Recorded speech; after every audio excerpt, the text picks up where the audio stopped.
bonjour. Voilà, juste quelques petits conseils peut-être, des petites choses à modifier. Ici, tout arrive en même temps. Donc on pourrait peut-être choisir d'animer pour que les phrases arrivent l'une après l'autre. Alors je choisis le pavé de texte. Voilà, j'ai choisi machine à écrire et puis je vais choisir apparition par puce. Les puces, c'est ces petits points, parfois c'est carré, des ronds, etc. Et donc si je fais un essai, je vais voir que ça arrive phrase après phrase. Ensuite, ce document présente un certain nombre de mots, mais je n'arrive pas à les lire. Et il y a peut-être certains qui sont plus intéressants que d'autres que je vais mettre en évidence. Eh bien, je vais mettre par exemple un ovale que je vais faire apparaître sur certains mots que je vais choisir. Par exemple, nicotine, acétone, monoxyde de carbone, enfin je ne sais. Donc je fais mon ovale. Ensuite, je vais lui mettre une bordure, une ligne. Là, elle est noire, je vais choisir par exemple rouge. Ensuite, je le vide, aucun remplissage. Mon ovale, je le réduis encore un peu et je vais le mettre par exemple au-dessus d'un mot que je veux mettre en évidence, par exemple acétone. Parce qu'acétone, c'est un nom que je connais, mais jamais me viendra l'idée d'absorber, de fumer de l'acétone. Et je choisis balayage, par exemple, voilà, l'ovale va se fermer comme ça. Si je le duplique, alors soit c'est commande D pour dupliquer, soit avec le clic droit, je vais dupliquer. Voilà, j'ai un deuxième ovale, et bien je vais le mettre par exemple sur nicotine. Parce que c'est que la nicotine, on la trouve dans le tabac, etc. Et je peux le faire 4-5 fois pour mettre plusieurs mots en évidence. Une autre diapo, celle-là, il y a beaucoup de choses aussi. Alors, je vais la dupliquer d'abord, comme ça, si les modifications que j'apporte ne me conviennent pas, je jetterai celle modifiée, je garderai celle que j'avais. Voilà, je mets par exemple un carré blanc au-dessus d'un document. Alors, comme il n'est pas blanc, je vais changer la couleur, remplissage, couleur. Je choisis blanc. Voilà. Et quand la diapo va apparaître, je vais choisir de le faire disparaître à lui, ce carré. Donc, je vais aller dans Animer, Sortie. Je vais ajouter un effet, mais je veux un effet de sortie. Voilà.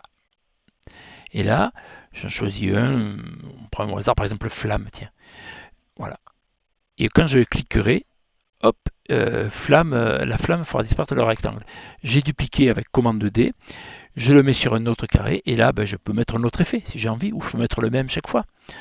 Et par exemple, ça me permettra iris, c'est-à-dire c'est le rond là qui s'ouvre. Voilà. Voilà. Et je peux le faire 3-4 fois ou mettre certaines phrases en évidence comme ça. Je choisis celle que je veux. Cette diapo-là, je trouve qu'il y a trop de texte. On ne va pas le lire. Donc il ne faut pas qu'elle arrive brutalement. Il faut alors la phrase par phrase faire quelque chose animé. Alors par exemple, toujours pareil, je duplique ma diapo. Comme ça, si ça ne me convient pas, après je reviens à ce que j'avais. Ici, par exemple, je vais couper cette première partie. Je vais supprimer tout le reste. Je colle ce que je viens de couper. Voilà. Alors, le texte, j'ai vu tout à l'heure, donc je vais aller dans format, texte, qu'il y a beaucoup d'espace. Voilà. Ici, il y a des espaces avant le paragraphe. Donc, je réduis ces espaces. Je m'aperçois au niveau de l'alignement qu'il est aligné au centre. Alors, je vais le mettre en haut. Ça pourra me servir, je ne sais pas. Voilà, je vais mettre une animation, animer, balayage par exemple. Voilà, mais je veux que ça arrive par puce. Donc ça arrivera phrase après phrase.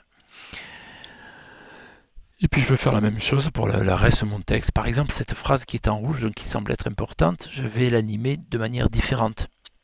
Donc je la copie, je vais la coller, je vais l'ajuster parce que là elle fait toute la largeur. Donc je pourrais la mettre sur 3 lignes aussi, il faut que je vois comment je veux que ce soit coupé. Je la centre, je peux l'incliner. Alors je maintiens la touche commande enfoncée et ça devient un outil de rotation par exemple. Je vais l'animer.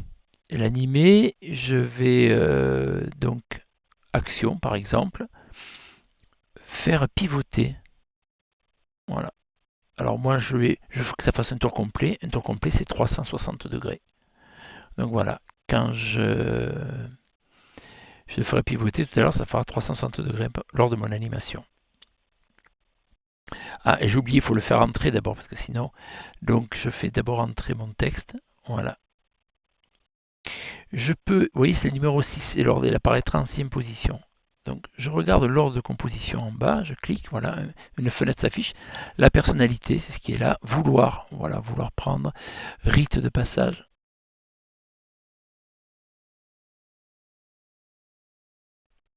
Voilà, je peux modifier l'ordre ou faire en sorte que ça arrive automatiquement. Alors comment?